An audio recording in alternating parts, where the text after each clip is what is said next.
انا عايزه اقابل الاستشاري بتاع المستشفى. عايزه اقابل الاستشاري. انا اللي اشوفها فين؟ انا اللي اشوفها فين؟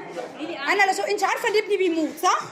انت عارفه؟ لا انت عارفه ان ابني بيموت وعارفه ان الاكسجين ناقص منه. هو محتاج رعايه. طب ماشي، انا قاعده بقالي هنا قد ايه؟ انا قاعده حضرتك بقالي قد ايه؟ قاعده على الفاضي. عملت له جلسات صح؟ عملت له جلسات. بصور. لا بصور. لا ينفع قوي لما يقعدوني بابني وابني هيموت وبتقول لي كان يومين، يبقى ازاي ما اصورش؟ ازاي ما اصورش؟ بتقول لي ما اعرفش فين الاستشاري. هاتولي الاستشاري. انا عايزه الاستشاري بتاع المستشفى. بقى ازاي المستشفى دي كلها طول بارض ما فيهاش استشاري؟ ازاي يعني؟ اعملوا اللي تعملوه، ما تجيش جنبي. اديني بقول لك ما تجيش جنبي بس. ايوه تيجي زي ما تيجي الشرطه. انا فاتحه لايف اصلا، مش بصور فيديو، انا فاتحه لايف. هاتولي استشاري بس.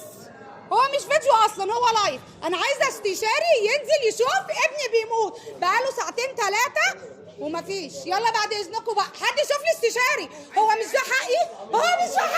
انا ابني بيموت. ابني بيموت. انا ابني بيموت. بتقول لي امشي بيه. لا عيل الاكسجين لا نزل. بعد اذنكم حد يشوف لي استشاري. عايزه استشاري واحد. طب اهدي بقى. استشاري واحد. اللي انت بتعمليه ده ملوش لازمه. عايزه استشاري واحد. هشوف لك اللي انت عايزاه. ايه عايزه بقى؟ واحد بس في المستشفى. طب خلاص بقى تعالى انا بياخد فلوس.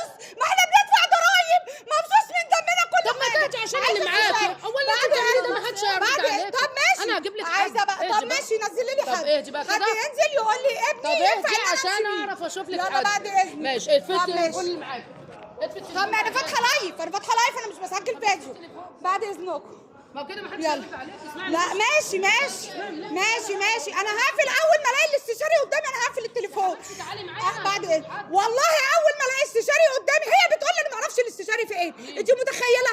بقى لها ساعه ونص بتتواصل معايا على التليفون. ابني بيموت. حسوا بيا.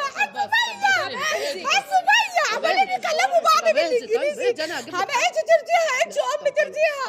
وعلى اعصابي واقول هيشوفوا لي رعايه. تقول لي اللي عندنا رعايه ما اعرفش ايه. طب ما انا واقفه اهو. بعد اذنكم بقى.